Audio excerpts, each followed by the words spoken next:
नमस्कार, स्वागत है आप सभी का मार्केटनामा में। मैं हूं सुमित और हफ्ते का तीसरा कारोबारी सत्र भारतीय बाजारों के लिए जो सिचुएशन थी उसके हिसाब से देखा जाए तो आज ठीक ठाक दिन था। आईटी आज ड्राइविंग सीट पर आ गया और साथ साथ बैंक्स में सिलेक्टिव एचडीएफसी बैंक आज ड्राइविंग सीट पर आ गया, जिसने आज चीजें संभाल ली। मिड कैप स्मॉल कैप में स्टॉक स्पेसिफिक स्टोरी थी और जो गैप अप हुआ या जो रेंज बाउंड ट्रेड थे वो ट्रेड तो रेंज बाउंड होते हुए दिखाई पड़े, लेकिन मार्केट्स ठीक था। खराब तो नहीं कहेंगे और बहुत अच्छा भी नहीं कहेंगे। स्टॉक स्पेसिफिक मार्केट ज्यादा दिखाई पड़ रहा था। कुछ शेयरों में आज रिएक्शन था। आज आईटी के लिए एक बढ़िया पुल बैक का दिन था। टीसीएस ड्राइव कर रहा था, एलटीएम ड्राइव कर रहा था, विप्रो आ गया, बाकी आईटी थोड़ा बहुत खरीदारी में आज कामकाज करते हुए। सो एज ऑफ नाउ मतलब ये कह सकते हो कि हाँ, आईटी ने आज कुछ हद तक लाज संभाल रखी थी बाजार की, प्लस बैंकिंग, ये दोनों कुछ हद तक मार्केट को सपोर्टिव थे। मेटल में प्रॉफिट टेकिंग जो थी कुछ सिलेक्टिव स्टॉक्स पे कंटिन्यू है। चलो जी, शुरुआत करते हैं कुछ आंकड़ों के साथ। सबसे पहले आज इंडेक्स के लिहाज से सेंसेक्स करीब 1% ऊपर, निफ्टी करीब 1% ऊपर, निफ्टी बैंक 1.5% ऊपर, mid cap index flat to positive, small cap index flat या 1/4% से ज्यादा की बढ़त के साथ बंद होता हुआ दिखाई पड़ा। 1531 शेयर तेजी में थे और 1398 शेयर मंदी में, यानी हर एक शेयर की गिरावट सामने एक शेयर जो कि तेजी में कामकाज करता हुआ दिखाई पड़ रहा था। मेजरली आज लार्ज कैप ड्रिवन मूव था मार्केट में। मिड कैप स्मॉल कैप ठीक ठाक सपोर्टिव थे, लेकिन बहुत ड्राइव नहीं कर रहे थे एटलीस्ट तेजी को। इसके अलावा आज कल के सत्र में एफआईसी कैश में खरीदारी थी 17 करोड़ रुपए के आसपास की। डीआईएस की खरीदारी थी 680 करोड़ रुपए के आसपास की। अब देखते हैं आज ये नंबर कैसा रहता है। एफआईएस ने फ्यूचर में 2018 करोड़ के आसपास की बिकवाली की थी और ऑप्शन में 12,878 करोड़ रुपए के आसपास की खरीदारी एफआईएस करते हुए दिखाई पड़े थे ऑप्शन में। ये कल के सत्र के आंकड़े हैं। आज के सत्र के आंकड़े कुछ देर में आते हुए दिखाई पड़ेंगे। आज टॉप गेनर में केपीआर मिल 8% ऊपर, वो केपेक्स की कुछ खबर आई थी, उसका एक इम्पैक्ट है। पाइन लैब 8% ऊपर, जेएसडब्ल्यू इंफ्रा 8% ऊपर। इनफैक्ट जेएसडब्ल्यू इंफ्रा और नवकार कॉप ये दोनों आज चल रहे थे। जेएसडब्ल्यू इंफ्रा की ही आम है नवकार कॉप, और जेएसडब्ल्यू इंफ्रा में तेजी आई तो नवकार कॉप भी तेजी में आ गया। एम&एम फाइनेंशियल 7% ऊपर, क्रेडिट एक्सिस ग्रामीण 6.5% की तेजी यहां पर आते हुए दिखाई पड़ी। आज टूटने वालों में जीवीटीएनडी करीब 6.5% के आसपास की बिकवाली है। आईआरएफसी 6.5% नीचे ये रहा। पावर इंडिया 6.5% नीचे रहा। त्रिवेणी टर्बाइन 7% नीचे रहा। और श्नाइडर कल की जबरदस्त तेजी के बाद आज 5% की बिकवाली के साथ बंद होता हुआ दिखाई पड़ा, तो ये टॉप लूजर के तौर पर आज कामकाज करते हुए दिखाई पड़े। एचडीएफसी बैंक ड्राइविंग सीट पर आज 3% की तेजी यहां रही बैंकिंग में। आईसीआईसीआई बैंक 3% ऊपर, ये भी कामकाज करता हुआ दिखाई पड़ा। केपीआर मिल 8% ऊपर आज ये बंद हुआ। भारतीय एयरटेल 1.5% नीचे रहा। पाइन लैब 8% ऊपर रहा। तो ये मोस्ट एक्टिव स्टॉक्स की कैटेगरी में ये सब नाम आज के सत्र में आपको आते हुए दिखाई पड़ेंगे। इसके अलावा आज साल के ऊपरी स्तरों पर पहुंचने वाले शेयरों में केपीआर मिल 8% ऊपर, वेल्सपन इन्वेस्टमेंट करीब 5% ऊपर, सिरमा एसजीएस 4% ऊपर, आरआर काबिल 3% ऊपर। सिरमा एसजीएस और आरआर काबिल जिनको समझना है, ये स्मॉल कैप सीरीज के दोनों स्टॉक हैं और दोनों वहां से शायद 3 गुना या दुगने से 3 गुना तो हो चुके हैं जहां पर हमने स्मॉल कैप सीरीज में बात की थी वहां से। सो जिनको इसके बारे में पढ़ना सुनना समझना है, वहां पर इसकी डिटेल है, वहां पे वो पढ़ सकते हैं। एबी कैपिटल करीब 3% के आसपास की तेजी यहां पर आते हुए दिखाई पड़ी। Birla soft flat to negative, Wipro flat to negative, Bayer crop science flat to positive. ये लगातार प्रेशर में साल के लो बना रहा है, लेकिन आज फ्लैट टू पॉजिटिव साइड पे बंद होता हुआ दिखाई पड़ा। ZF कमर्शियल करीब 1% नीचे वॉल्यूम बजर के तौर पर। फर्स्ट क्राई 5% ऊपर, केपीआर मिल 8% ऊपर ये बंद हुआ। क्रेडिट एक्सिस ग्रामीण 7% के आसपास की तेजी यहां आते हुए दिखाई पड़ी और ट्राइडेंट 4.5% ऊपर ये बंद होता हुआ दिखाई पड़ा। ये आज के वॉल्यूम बजर के तौर पर कामकाज करते हुए दिखाई पड़े। तो ये तमाम वो शेयर जहां पर वॉल्यूम बेस्ड मूवमेंट आज था। स्मॉल कैप सीरीज के सबसे ज्यादा चलने वाले शेयरों में कृष्णा फॉस्केम 8% ऊपर, नवकार कॉप बहुत समय से ये मतलब लास्ट क्वार्टर के नंबर पे इसने 120 छुआ था, उसके बाद इसने कहीं 95 90 तक के जोन भी दिखाए थे और 90 से शेयर चलता चलता वहां पे आज 115 117 118 पहुंच गया। ये अपने तेजी में भी है और अपने रेजिस्टेंस के आसपास 120 का रेजिस्टेंस है, उसके आसपास फिर पहुंच गया। और ये हर बार करता है, ये शायद तीसरा चक्कर इसका, चौथा चक्कर होगा 120 के आसपास का। फेयर के ऑर्गेनिक्स करीब 5% की तेजी यहां पर भी आते हुए दिखाई पड़ी। तो एक और नाम जो कि स्मॉल कैप सीरीज के टॉप गेनर थे। लूजर में सुब्रॉस 4.5% नीचे, लुमैक्स ऑटोटेक 5-6% नीचे और टीडी पावर 7% नीचे। टीडी पावर तो मच डिजर्विंग है, सो इसमें तो कुछ कहने की जरूरत ही नहीं, ऑलरेडी इतना चल चुका है तो थोड़ा नीचे आना तो बनता है इसका। सुब्रॉस एंड लुमैक्स, क्योंकि ऑटो एंसिलरी में आज बाइंग सेलिंग थी तो ऑटो एंसिलरी के सेलिंग का इम्पैक्ट यहाँ पर आता हुआ दिखाई पड़ा। सो मोरलेस यहाँ पर 3 टॉप लूजर, और ये डिस्क्लेमर इसके आगे हम बातचीत करते रहेंगे। तो आज के पूरे दिन की दिशा दशा हालात आपकी स्क्रीन पर थे, कैसे कैसे आज मार्केट में कामकाज होता हुआ दिखाई पड़ा। चलो जी, अब शुरुआत कर लेते हैं कुछ सवाल जवाब के सिलसिले की, और बातचीत कर लेते हैं कुछ सवालों को लेकर जो कि मेरे पास आ रहे हैं यूट्यूब के माध्यम से। सबसे पहला सवाल आया है, कहाँ गया, ओके, सबसे पहला सवाल आया है मेरे पास। हेलो सर, जब आप नो ब्रेनर बोलते हो तो ट्रस्ट आ जाता है, आईएनए या कृष्णा डायग्नोस्टिक ले सकता हूं क्या सीएमपी पे? And thank you for NACL, Navkar, TCS, PIGL, बहुत कुछ है, can't type. Thank you Ravi साहब, thank you for your trust. I am just a sign board, पहले भी बोला और आज भी बोल रहा हूँ और आगे ही बोलता रहूंगा। It's all your belief, your study, जिसकी वजह से आप पैसा बना रहे हो। रही बात कृष्णा डायग्नोस्टिक में और आईएनए में, आईएनए की कल एक इन्वेस्टर मीट थी मुंबई में, तो कल मैं जा नहीं पाया, आज एमफोर्स की थी, सो इसीलिए एमफोर्स आज 7% 8% ऊपर था एक समय पर। तो आईएनए की कल जो एनालिस्ट मीट हुई उसमें बहुत कोई इनकरेजिंग आउटकम तो नहीं आया, लेकिन ठीक है, कंपनी सो फार सो गुड है। आप ये कर सकते हो कि इनके लास्ट, इसका रिव्यू भी हमने किया है माइक्रो कैप में, जो रिव्यू किया है वो आईएनए का ही किया है, आप वहां पर सुन सकते हो कि क्या चीजें वहां बेटर हो गई हैं और क्या कंफर्टेबल सिचुएशन वहां बन रही है, तो उस हिसाब से आप उसमें कॉल ले सकते हो। रही बात कृष्णा डायग्नोस्टिक में, सर कृष्णा डायग्नोस्टिक में वैसे कोई दिक्कत नहीं है, कंपनी के नंबर्स अच्छे हैं, ऑल टाइम हाई पे प्रॉफिटेबिलिटी है, ऑल टाइम हाई पे मार्जिन है, 33% 30-35% के आसपास के मार्जिन है, ऑल टाइम हाई पे रेवेन्यूज है, वो इशू नहीं है। इशू कहाँ आ रहा है? एक तो डेट, 200 करोड़ का डेट सीधे बढ़ के 500-550 करोड़ के आसपास पहुंच गया है।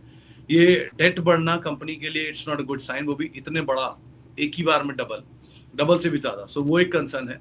दूसरा, फंड बेच रहे हैं, अगर आप गौर से देखोगे तो उसमें कुछ फंड्स की तरफ से सेल ऑफ होता हुआ दिखाई पड़ रहा है, जिसके बाद ये शेयर साल के लोस के आसपास जा रहा है। सो आप अगर एंटर करना चाह रहे हो तो कर सकते हो, बट ये ध्यान रखना कि साल के लोस जो हैं उनसे थोड़ा नीचे कहीं एक स्टॉप लॉस लगाकर आप एंटर करना। मान लो अगर वो 500 रुपया शेयर है और साल का लो 480 है मान लो, तो आप 470 465 का स्टॉप लॉस लगाकर एंटर कर सकते हो, ये काम कर सकते हो, और उसके हिसाब से इसमें अपनी रणनीति रखना। आउटराइटली नेकेड पोजीशन लॉन्ग करके बैठ जाना, ये काम मत करना, ये थोड़ा सा रिस्की हो सकता है।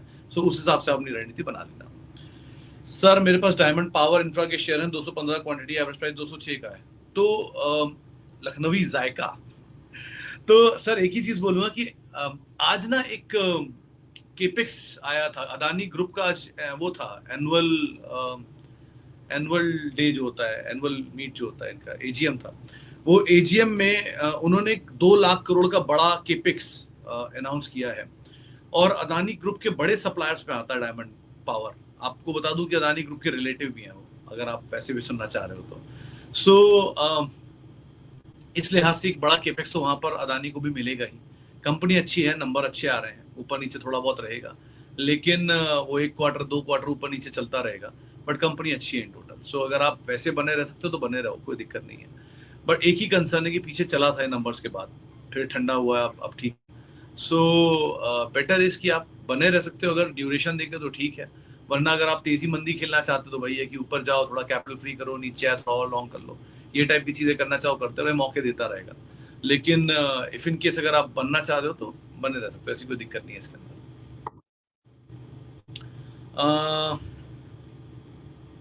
सर आपको आजकल कौन से 2-3 स्टॉक खरीदने लायक लग रहे हैं जिनमें वैल्यू है कोई भी सेक्टर में? गोविंद साहब ऐसा तो अभी कुछ नहीं देखा, कल वहां बिजी था, आया था रास्ते में, मतलब कल अहमदाबाद से दिल्ली मुंबई आया था, आज दिन भर मीटिंग थी, 2 कंपनियों के पॉडकास्ट की बात चल रही थी, तो उसके लिए काम चल रहा था, सो इसलिए टाइम नहीं मिला।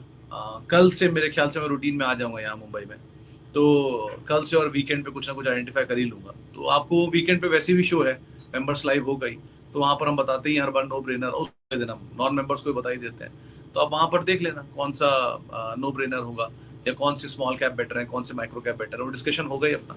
तो हो सकता है इस बार एक ही show small cap micro cap के लिए, लेकिन फिर भी हम वहां पर ट्राई करेंगे कि आपके सामने जो भी कंपनी है वो रख देंगे, तो अकॉर्डिंगली आप देख लेना।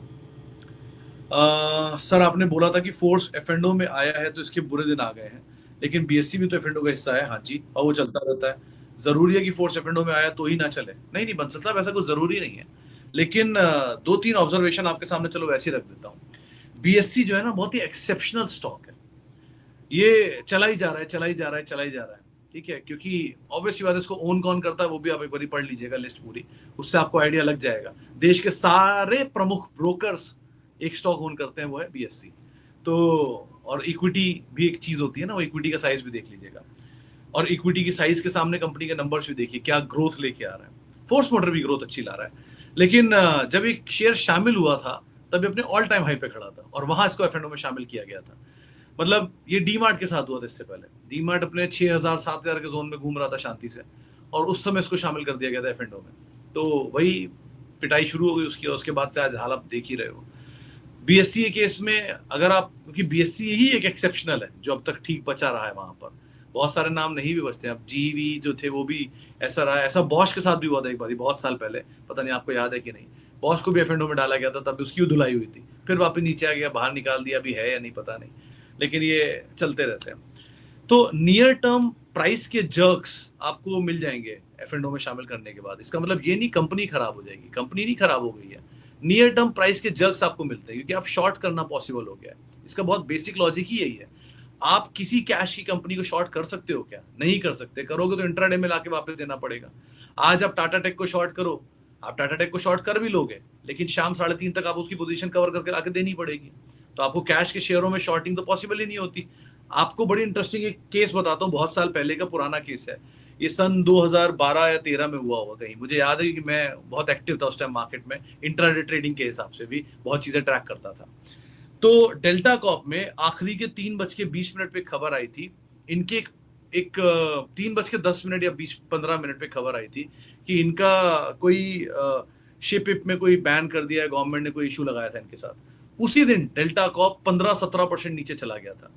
सो मैंने अपने कलीग्स को बोला था कि जिसको लॉन्ग करना है, जितना लॉन्ग करना है कर लो। वो बोले 15-17% नीचे, यार सर्किट लग जाएगा लोअर। मैंने कहा लग जान दो, आप जितना लॉन्ग करना है कर लो। फ्राइडे का दिन था, मुझे ये भी याद है। तो 15-17% नीचे था डेल्टा कॉप।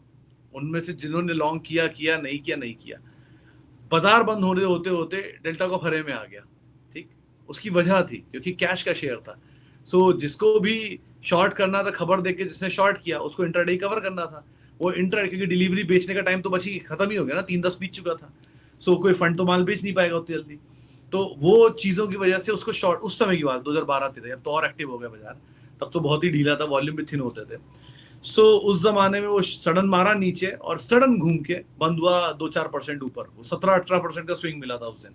सो ऐसी सिचुएशंस कैश में पॉसिबल हो पाती है कि शॉर्ट अगर आप कर रहे हो कैश में तो आपको इंट्राडे में ही कवर करना है और आपके पास चॉइस नहीं है, एफ में करके बैठे रहो। सो इसलिए एफ में आना थोड़ा सा रिस्की दिखता है, कैश में नहीं दिखता। ये प्राइस के मोमेंटम नियर टर्म में आपको दे सकते हैं, बट इसका मतलब ये नहीं होगा कि फोर्स मोटर कंपनी खराब हो गई। एक्सीलेंट कंपनी है, एक्सीलेंट, ये भी बोलूंगा मैं। ओके सर, सुमित सर एक डाउट है, हाँ जी पूछो। Is Ambuja still high as compare to ACC where merger ratio is out 320-800? इस हिसाब से अंबुजा के कंपैरिजन में एसीसी 1400 होना चाहिए था।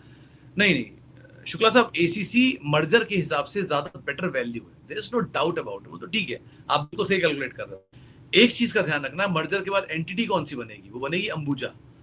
एसीसी के अलावा जो बाकी एंटिटीज हैं वो भी मर्ज होंगी इसके अंदर, और सब मर्ज होने के बाद जो नई एंटिटी बनेगी वो अंबुजा होगी। मतलब वो अंबुजा की शक्ल की होगी, जिसका नाम वो भले चेंज करके अदानी सीमेंट कर दें, वॉटेवर कर दें, वो बात की बात है, लेकिन मेन एंटिटी तो उस समय होगी। तो इसलिए अंबुजा ज्यादा बेटर है। प्लस प्रॉफिटेबिलिटी चेक करो किसकी ज्यादा बेटर है, प्रॉफिटेबिलिटी ज्यादा बेटर अंबुजा की है, ज्यादा बेटर इबिटा पर टन किसका है? अंबुजा का है। सो इस लिहाज से भी अंबुजा के फेवर में ज्यादा चीजें आती हैं।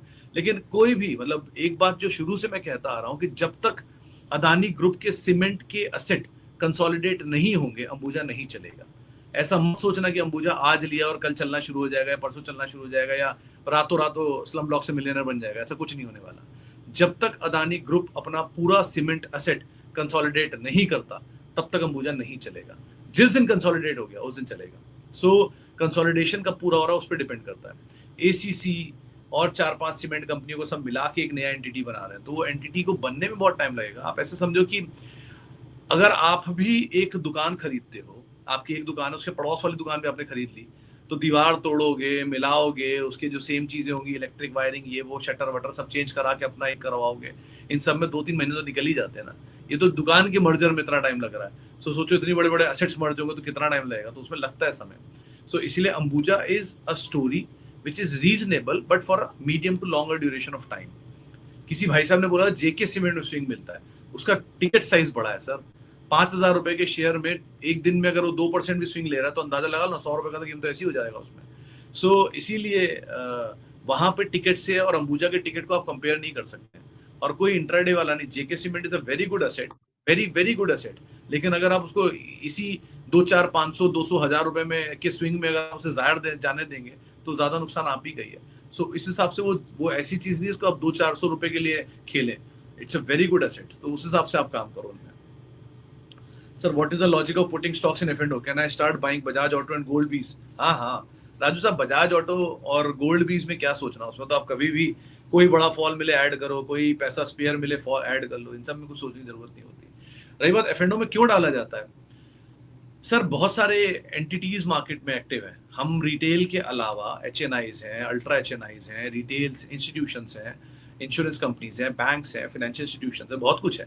तो उन सबके लिए भी तो चाहिए होता है ना, किसी को हेज करना है, किसी को नहीं हेज करना है। अब मान लीजिए आपके पास ही पुराने आईटीसी के 1 लाख शेयर पड़े हुए हैं, तो आपके लिए कितना आसान है कि आप ऊपर की कॉल बेच बेच के उसका प्रीमियम खाते जाओ।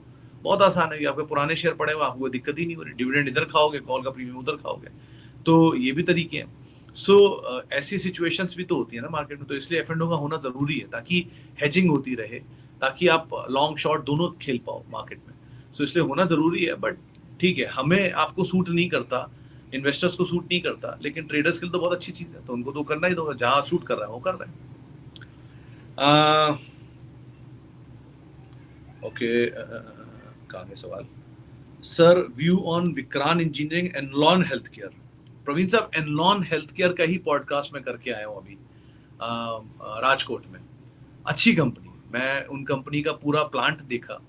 उनका जो वो रहता है ना, इंटरमीडिएट से एपीआई, एपीआई से फॉर्मुलेशन, फॉर्मुलेशन से डिस्ट्रीब्यूशन रिटेल तक, मतलब एक केमिकल पाउडर से और एक हाथ में बनी हुई दवा प्रिंट आउट तक, मतलब वो पत्ता तक मैं देख कर रहा हूँ कैसे बनता है, और वो कंपनी पे काम कर रही है। अच्छी कंपनी है, मैनेजमेंट अच्छा है, एग्रेसिव है। वन हो सकता है क्योंकि नियर टर्म में वो आईपीओ आया है, और आईपीओ के बाद एक ड्रॉप आया था नंबर में, कैश फ्लोज नेगेटिव है, ये कुछ नेगेटिव भी है। सो ये सब बातें वहाँ पे हमने डिस्कस की हैं उनके पॉडकास्ट से, और जल्दी वो आ भी जाएगा मेरे ख्याल से, फ्राइडे को पहला रील आएगा और उसके बाद से वो धीरे धीरे पॉडकास्ट भी आना शुरू हो जाएगा। सो ठीक है, आप उसको वैसे देख सकते हो, कंपनी अच्छी है in total. Vikrant engineering sir अभी नया ही आईपीओ, तो बहुत ही कुछ बोलने, वैसे तो एनलॉन भी नया है, लेकिन एनलॉन फिर भी 1-1.5 साल हो चुका है, विक्रांत उससे नया है। सो उस हिसाब से आप देखना है इसको। नमस्कार सुमित जी, एम फोर्स के लिए धन्यवाद। Thank you Renu ma'am, trust के लिए और अपने बुद्धि विवेक का इस्तेमाल करने के लिए बहुत बहुत शुक्रिया। Bajaj housing 25%, IREDA 36%, IRFC 34%, average कर सकते हैं क्या? मैम बजाज हाउसिंग तो कर सकते हो, क्योंकि वहाँ आईआरएफसी नहीं है, आईरेडा नहीं है, वो रेलवे कंपनी नहीं है, और ऐसा वन डे वंडर भी नहीं है। बजाज हाउसिंग का एक टाइम फ्रेम था, उसमें वो चला, उसके बाद नीचे आया, एक समय हो गया उसमें, और अब वो ठीक हो गया है। सो अब उसका वो जहर निकल गया थोड़ा, तो वो सिचुएशन वाइज बेटर है, अब उतने बुरे हाल में नहीं जितना पहले था।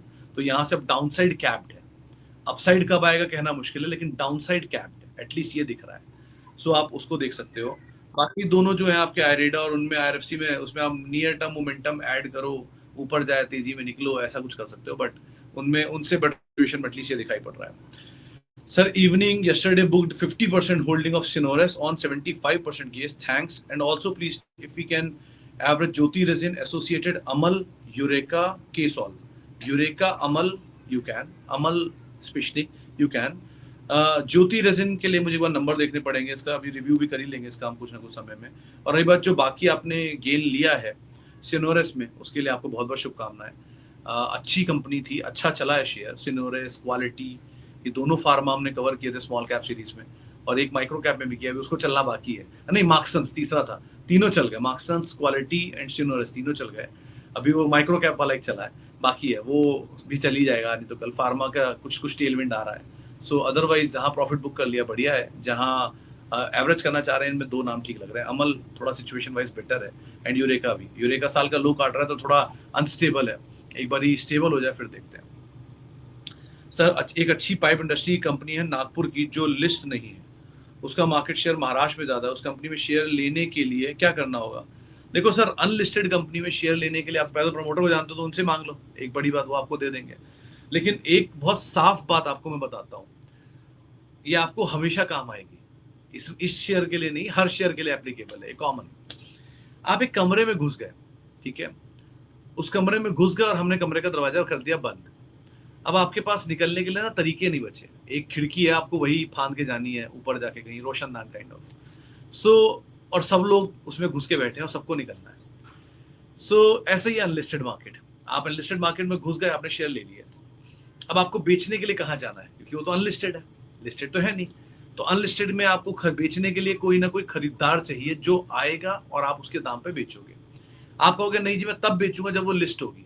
अब वो लिस्ट होगी कि नहीं होगी क्या पता, जो दरवाजा बंद हुआ उसके आगे कोई दीवार खड़ी कर दे और कभी लिस्ट ही ना हो जिंदगी में। ऐसे बहुत नाम होते हैं जो लिस्ट ही नहीं हुए, या लिस्ट हुए तो उस दाम पे हो जिस दाम पे आपने लिया ही नहीं।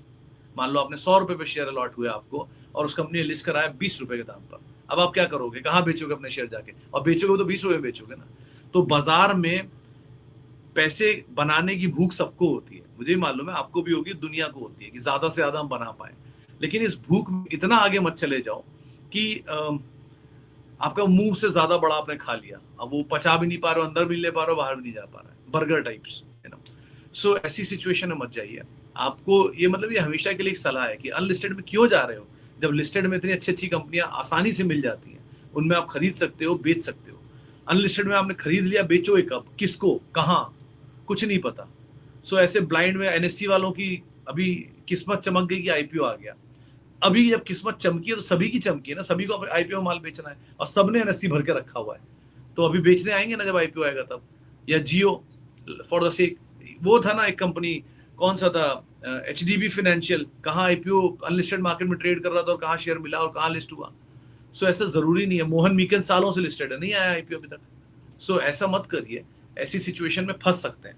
और फिर भी आप लेना चाह रहे हैं तो ऑब्वियसली बात है, प्रमोटर से बात कर लीजिए, कहीं अनलिस्टेड में ट्रेड होता होगा, वहां ले लीजिए।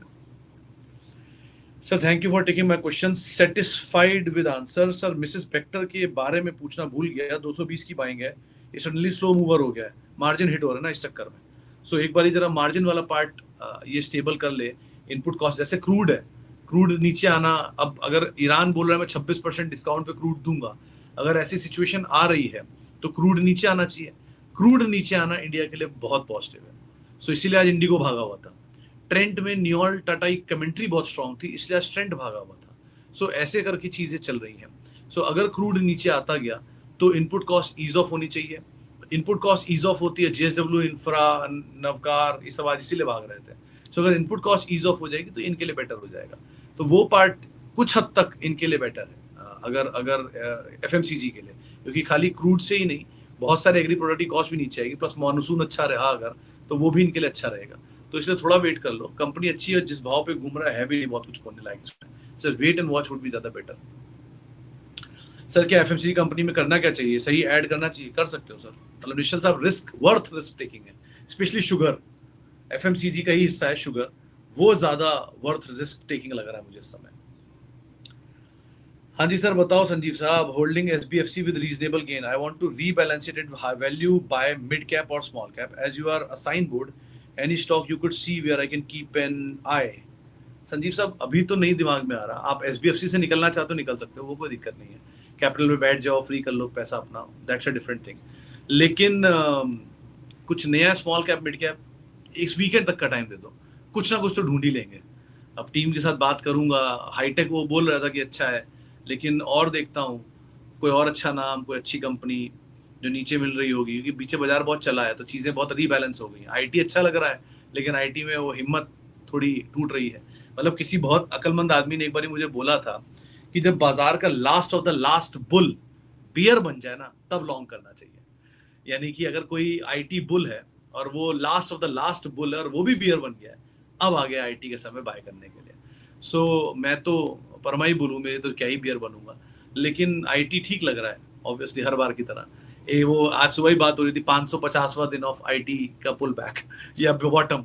तो आईटी बॉटम बना है नहीं बना, that's a different thing, but worth risk taking तो आईटी दिख रहा है, ऐसा कुछ नहीं है। थोड़ा बहुत ऊपर नीचे चलेगा, बार बार ऊपर जाएगा, प्रॉफिट बुक कर लो, नीचे आएगा फिर लॉन्ग कर लो, ये सब होता रहेगा। लेकिन IT seems safer, sugar seems safer. इनको अब शुगर में आज आ गया ना कि पीक वो आ गया है, मतलब डिमांड है, सप्लाई शॉर्टेज पड़ रही है, अभी खबर पढ़ रहा था मैं।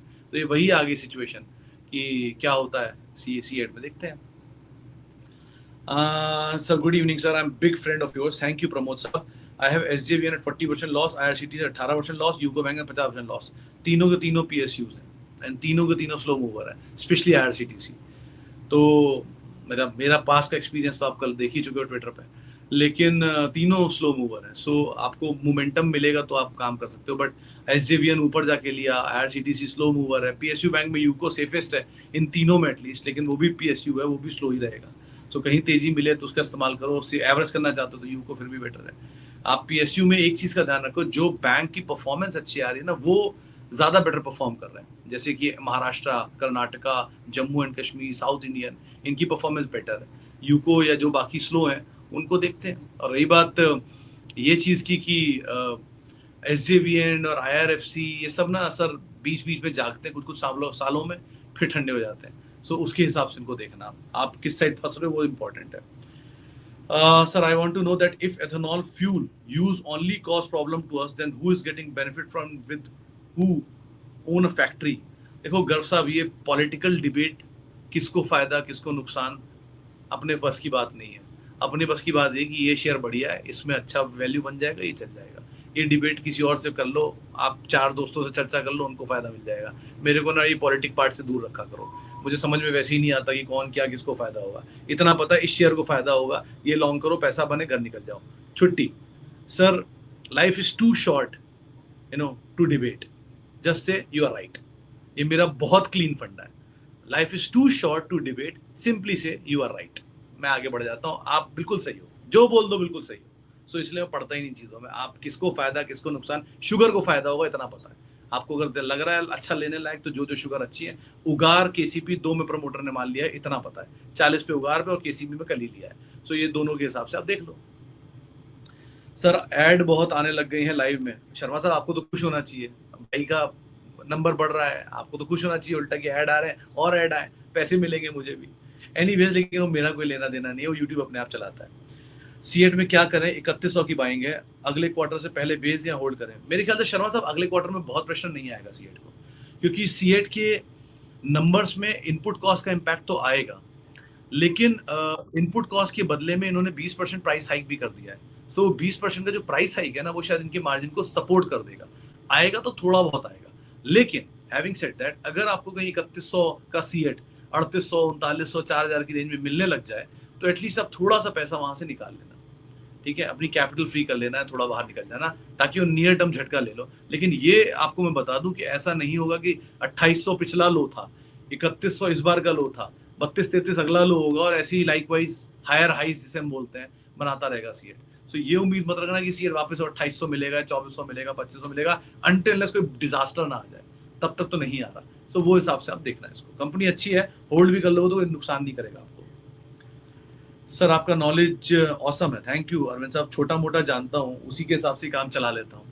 लिमिटेड, सीमित जानकारी से कहता है ना, वही है मेरे पास, बहुत कोई अनलिमिटेड टाइप चीजें नहीं पता मुझे। ओला इलेक्ट्रिक 35 का स्टॉप लॉस लॉन्ग, अगर नीचे आया तो 35 का स्टॉप लॉस ट्रिगर हो जाएगा, अगर चल गया तो चांद तक, नहीं चलेगा तो रात तक, यही सिचुएशन है इसकी। बीच में QIP आना था, इसलिए शेयर खींचा, 50% रुपये आ गया, QIP पूरा हो गया, शेयर वापस ढीला हो गया। सो वो पार्ट को ध्यान रखना, ये सब ऐसे ही चलते हैं। वेदांता में आज सुबह वो आया ना, किसकी रेड पड़ी है, आने लग गई ना धीरे धीरे नेगेटिव खबर। पहले प्रमोटर का ब्लॉक, नेगेटिव खबर, इससे पहले डीमर्जर, इसीलिए बोल रहा था कि वहां प्रॉफिट बुक कर लो, या होता ही रहेगा नाटक इनके साथ ऐसे ही। Sir, accumulating SML for long term point of view ठीक है, थोड़ा टाइम लेगा। And want to add KP green engineering, seems cheaper valuation wise. लग तो रहा है मंगलम साहब, ये लग तो रहा है कि KP ग्रुप की सबसे बेटर सिचुएशन में KP ग्रीन है। इन्होंने मेट्रो का एक समय से पहले ऑर्डर पूरा किया था, चेन्नई मेट्रो का, जिसका डिस्पेंसमेंट कर चुके हैं लोग। महाजेनको के कई ऑर्डर कर रहे हैं। प्रमोटर से जब लास्ट टाइम मैं मिला था और बात हुई थी, तो उनसे मैंने पूछा था कि अभी KP and non KP revenue कैसा है। तो 70% रेवेन्यू केपी ग्रुप से आता है, 30% रेवेन्यू नॉन केपी ग्रुप से आता है। और इनका ये टारगेट है कि गोइंग फॉरवर्ड ये रेशियो 50-50 या उल्टा 70-30 कर देंगे, 70 नॉन केपी और 30 केपी, ये इनका टारगेट है। एसएमई की कंपनी है, सो एसएमई से मेन बोर्ड तक आते आते कुछ तो हलचल करेगी। 1.5 साल मेरे ख्याल से या 2 साल हो चुके हैं एसएमई में, और अब वो 1.5-2 साल में, अगले 1.5 साल के अंदर ही मेन बोर्ड पे जाएगा। सो चीजें बेटर तो होनी चाहिए गोइंग फॉरवर्ड। सो लग तो ये सेफ रहा है, लेकिन अगेन क्योंकि एसएमई है और स्विंग बड़े होंगे तो उसका आप ध्यान रखना। LTIM good to go, IT में सबसे बेटर सिचुएशन में एटलीस्ट यही दिखाई पड़ रहा है। गॉर्डियम आईवीएफ नया आईपीओ, कोफोर्ज सेफ है। कोफोर्ज में गाइडेंस भी सुन रहा था, अभी इंटरव्यू इनका सुन रहा था, गाइडेंस तो बहुत बड़ी बड़ी दी है। बीएससी प्रॉफिट टेकिंग बेस्ट है यहाँ पर, अगर आपको हो रहा है। एनएसडीएल में प्रॉफिट टेकिंग बेस्ट है, ऑलरेडी बहुत चले हुए शेयर है, थोड़े तो हल्के होने बनते हैं दोनों के दोनों। Orient Tech data centre play के लिए इस लेवल पे लिया जा सकता है। डेटा सेंटर के लिए आइडिया फोर्स ज्यादा बेटर नहीं है, वो ज्यादा अच्छी स्टोरी है। एंड क्यूपिड में प्रॉफिट बुक कर लो, बेस्ट है। ये अनाप शनाप भाग रहा है क्यूपिड, मतलब इतनी बड़ी तो कॉन्डम मार्केट नहीं है जितनी बड़ी क्यूपिड की मार्केट कैप है। 12-13 हजार करोड़ की पूरी कॉन्डम मार्केट है, 25 हजार करोड़ की अकेले क्यूपिड की मार्केट है, मतलब क्यूपिड का मार्केट कैप है। अकेली कंपनी पूरी इंडिया की मार्केट कैप, इंडिया की मार्केट से बड़ा है। सो ये तरह की तो तेजी आ रही है, क्या ही इसमें बोल सकते हैं। वो इक्विटी छोटी है, चले पड़ा है, चल रहा है, ठीक है, लेट्स सी। रही बात चिल्ड्रन के लिए कोई फंड, सर एक तो पहला चीज चाइल्ड फंड जो रहता है वो आप चाहो तो ले लो, एल्स आप ये कर सकते हो, कोई फ्लेक्सी कैप ले लो, HDFC फ्लेक्सी कैप, पराग पारेख, हिलियोस भी ठीक है, थोड़ा एग्रेसिव है, कोटक का mid cap, small cap, Nippon small cap, ये सब अच्छे नाम है। इनमें से कोई भी आइडेंटिफाई करके अकॉर्डिंगली आप कॉल ले सकते हो। सो इनमें से कोई भी देख लो, ज्यादा जानकारी यही राय देते हैं उस। चलो जी, बाकी बातचीत अब आप लोगों से होगी कल सुबह 8 बजे। कोई भी निवेश कर रहे हो तो अपने वित्तीय सलाहकार की राय लेकर निवेश करना, चाहे स्मॉल कैप, चाहे माइक्रो कैप, चाहे म्यूचुअल फंड, कहीं भी आप कुछ सुन रहे हो तो पहले अपने वित्तीय सलाहकार की राय लीजिएगा, उसके बाद निवेश करिएगा। मेरी शक्ल कहीं भी देखो, पहले वित्तीय सलाहकार, फिर मेरी बात सुनना। और बाकी जिनसे बातचीत हुई बहुत बहुत शुक्रिया, जिनसे बातचीत नहीं हो पाई बहुत बहुत माफी। कल सुबह बातचीत करते हैं। कल हफ्ते का आखिरी कारोबारी सत्र है, फ्राइडे को छुट्टी है, तो कल आपसे मुलाकात करेंगे। बाकी माइक्रो कैप अभी आ जाएगा आज ही आप लोगों के लिए, स्मॉल कैप कल आ जाएगा, बचा हुआ म्यूचुअल फंड परसों आ जाएगा। सो ये अगले 3 दिन में कुछ ना कुछ आएगा, और वीकेंड पे मेंबर्स लाइव करेंगे हम। बाकी मुलाकात होगी कल, फिलहाल इतना ही।